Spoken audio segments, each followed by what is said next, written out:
ভেঙে ফেলবো আমি, সব ভেঙে ফেলবো, সব তছনছ করে দেবো।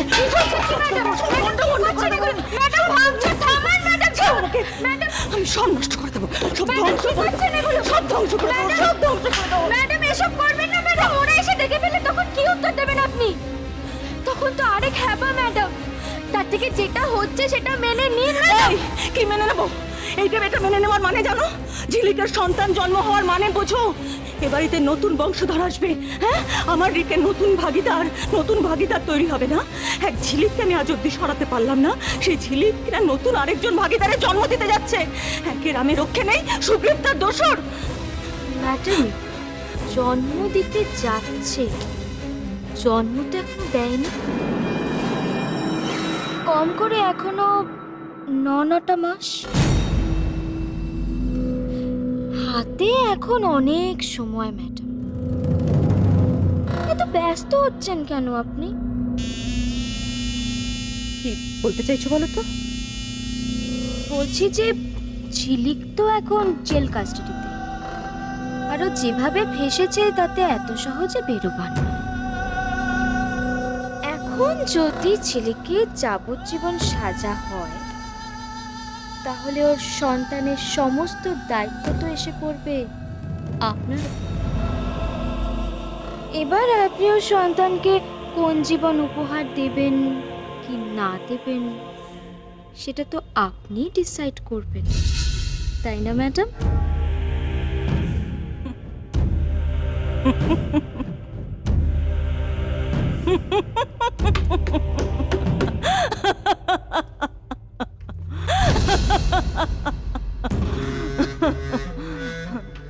আপনি বড্ড বেশি ভাবছেন ম্যাডাম। তা আমি ভাববো না তো কে ভাববে? তুমি কোনো তো খবরই রাখো না। এদিকে যে পরি খরশত্রু বিভীষণ হয়ে গেছে, জানো কি সেটা? যাকে এ বাড়িতে আশ্রয় দেওয়া হলো, খাইয়ে পড়িয়ে বড় করা হলো, লেখাপড়া শেখানো হলো, সে এখন আমার রিকের পেছনে হাত ধুয়ে পড়েছে। কি না, ঝিলিককে শুধু জেল থেকে বের করলে হবে না, রিককে জেলে ঢোকাতে হবে। আর যা শুরু করেছে, যে কোনোভাবে রিকের বিপদ অবশ্যম্ভাবী হয়ে যেতে পারে। পরি তো চিরকালের বিভীষণ, তার জন্যই তো নিজের বাড়িতেও নিজের জায়গা পায় না। ম্যাডাম আপনি একটা কাজ করুন, সবার আগে ঝিলিকের জেল থেকে বেরোবার রাস্তাটা আটকান। এই তুমি আমায় জ্ঞান দিচ্ছ কেন বলো তো? তুমি আমায় জ্ঞান দিচ্ছ কেন? নিজে তো একটা কাজও করতে পারো না, শুধু খালি কথা বলবে, ফুট কাটবে। আমি তো ঠিকই বলি, তোমার নাম ফুলকি না হয় না ফুটকি হওয়া উচিত ছিল। আমায় জ্ঞান দিচ্ছে, আমার কাজ আমাকে বোঝাচ্ছে। আমার কাজ অনেক দায়িত্ব বেড়ে গেছে। দুটো কাজ করতে হবে আমাকে, দুটো। এক, ঝিলিকের জেল থেকে বেরোবার পথ আটকাতে হবে। দুই, ঝিলিকের সন্তান জন্মাবার পথ আটকাতে হবে।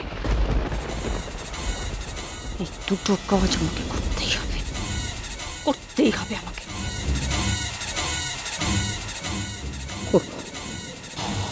তবে আমার নাম মোহিনী।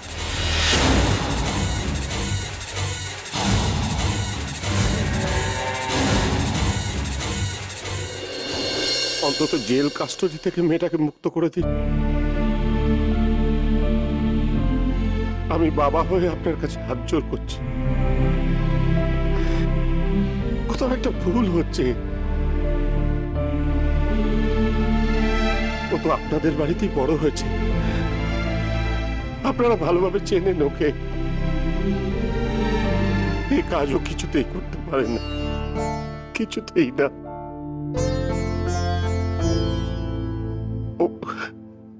ওর পরিস্থিতিটা একবার ভেবে দেখুন। ও যে মা হতে চলেছে, এই অবস্থায় কি করে হোক? আচ্ছা, আপনিও তো একজন সন্তানের বাবা।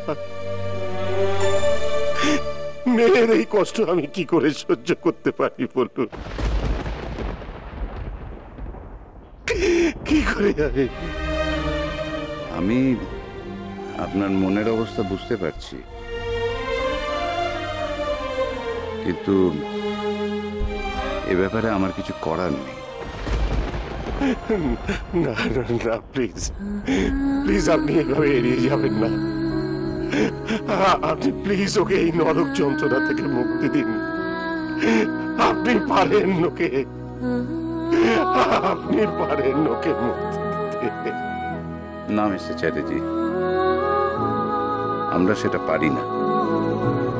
সবটাই এখন আইনের বিচার।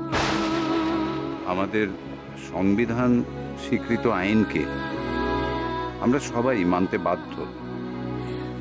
ঝিলিকের কথা ভেবে আমার ব্যক্তিগতভাবে খারাপ লাগছে, কিন্তু আমি নিরুপায়। কারণ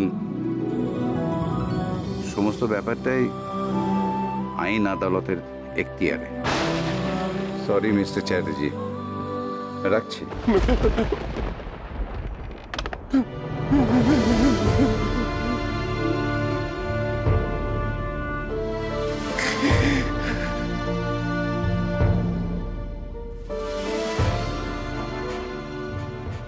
ও দাদা গো, দাদা গো, কি বলছিল গো, কি বলছিল গো ঝিলিকের বাবা? হ্যাঁ বলো না, কি বলছিল? ওই খুনের সাজা মাফ করে দেওয়ার জন্য খুব করে ধরেছিল, তাই কি করে বলে গো? হ্যাঁ কি করে বলতে পারে এ কথা? ভদ্রলোক খুব ভেঙে পড়েছেন। শোনো দাদা গো, আমি কিন্তু তোমাকে একটা কথা বলে দিলাম, তুমি কিন্তু আবার ওই দয়া মায়া এই সমস্ত দেখিয়ে মাফ করতে যেও না। হ্যাঁ বলে দিলাম কিন্তু। মায়া, যে মেয়ে আমাদের মেজ বৌমাকে ওইভাবে মেরে ফেলতে পেরেছে, তার জন্যে মায়া তার পাপের সাজা তো তাকে ভুগতেই হবে। কি করে পারলি বলো তো?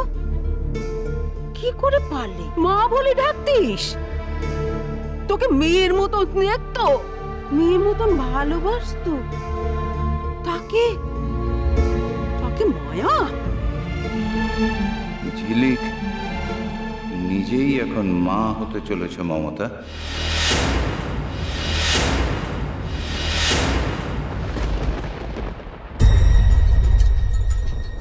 আর সেই জন্যই উনি আমাকে আরো বেশি করে রিকোয়েস্ট করছিলেন।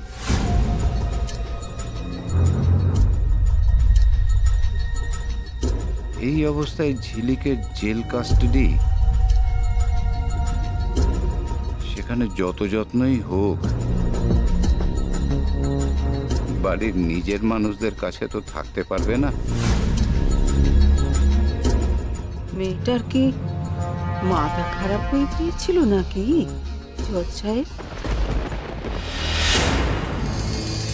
কোথায় স্বামী সন্তান নিয়ে ঘর সংসার করবে,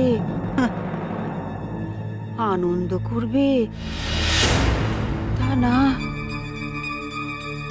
লোভ। ওই মূর্তি চুরি করতে গিয়ে লোভে পড়ে পাপ গায়ে মেখে নিলে।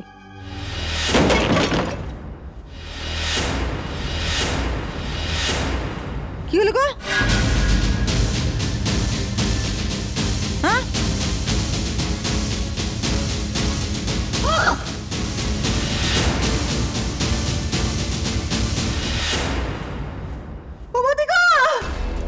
দেখো গো, দেখো সব ভেঙে চুড়ে কুড়িয়ে দিয়ে গেছে গো। ও মা, তাই তো। দেখো, আচ্ছা আমাদের বাড়িতে এই সময় আবার কে এলো গো? আড়াল থেকে কথা শুনছিল কি?